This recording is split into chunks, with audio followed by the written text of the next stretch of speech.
भगवान की मदद। किसी गांव में दो मित्र रोहन और संदीप रहते थे। रोहन बहुत ज़्यादा धार्मिक प्रवृत्ति का था और वो मानता था कि भगवान उसका हर काम कर देंगे।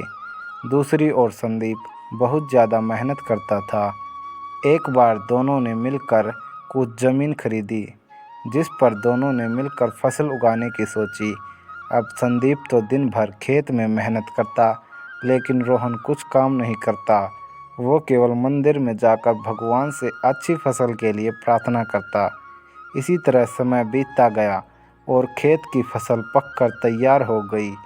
इसे दोनों ने बाजार में ले जाकर बेच दिया, जिससे उनको अच्छा खासा पैसा मिला। घर आकर संदीप ने रोहन से कहा, देखो दोस्त, खेत में मैंने ज़्यादा मेहनत की है, इसलिए इस धन का ज़्यादा हिस्सा मुझे मिलना चाहिए। संदीप की बात सुनकर रोहन बोला, नहीं नहीं, इस धन का ज़्यादा हिस्सा मुझे मिलना चाहिए, क्योंकि मैंने ही अच्छी फसल के लिए भगवान से प्रार्थना की थी, तभी हमको अच्छी फसल हुई है। मेरी प्रार्थना के बिना यह संभव नहीं था। इसी बात को लेकर दोनों गांव के मुखिया के पास चले गए।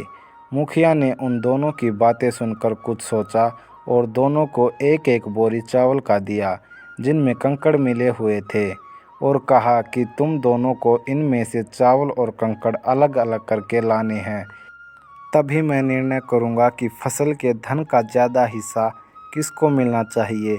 दोनों दोस्त चावल की बोरी लेकर अपने अपने घर चले गए। संदीप ने तो रात भर जागकर चावल और कंकड़ को अलग कर दिया। रोहन अपनी आदत के अनुसार चावल की बोरी को मंदिर में लेकर गया और भगवान से इसे साफ करने में मदद मांगी। भगवान से इसे साफ करने की प्रार्थना करके आराम से सो गया।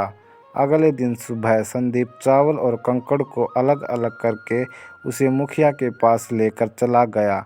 रोहन भी बोरी को मंदिर से उठाकर वापस मुखिया के घर ले आया। रोहन को पूरा भरोसा था कि भगवान ने उसका काम कर दिया होगा। अब मुखिया ने दोनों से पूछा कि बताओ, तुमने कितने चावल साफ किए। इस पर संदीप ने तो जितने थे उतने बता दिए। रोहन ने भी पूरे आत्मविश्वास के साथ अपनी बोरी खोली, लेकिन उसकी बोरी में वैसे के वैसे चावल में कंकड़ पत्थर मिले हुए थे, बिल्कुल साफ नहीं किए। अब मुखिया सारी बात समझ चुका था कि रोहन बिल्कुल मेहनत नहीं करता है, इसलिए अनाज के धन में भी कम हिस्सा मिलना चाहिए। गांव के मुखिया ने रोहन को समझाया कि भगवान भी तभी तुम्हारी मदद करता है जब तुम कड़ी मेहनत करते हो। हर काम में तुम भगवान के भरोसे बैठे रहोगे और मेहनत नहीं करोगे तो इस दुनिया में पीछे रह जाओगे। रोहन को मुखिया की बात समझ में आ चुकी थी। वह भी संदीप के साथ साथ जमकर मेहनत करने लगा।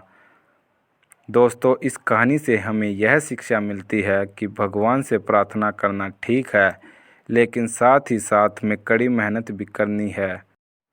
आपकी किस्मत तभी चमकेगी जब आप अपना 100% देंगे।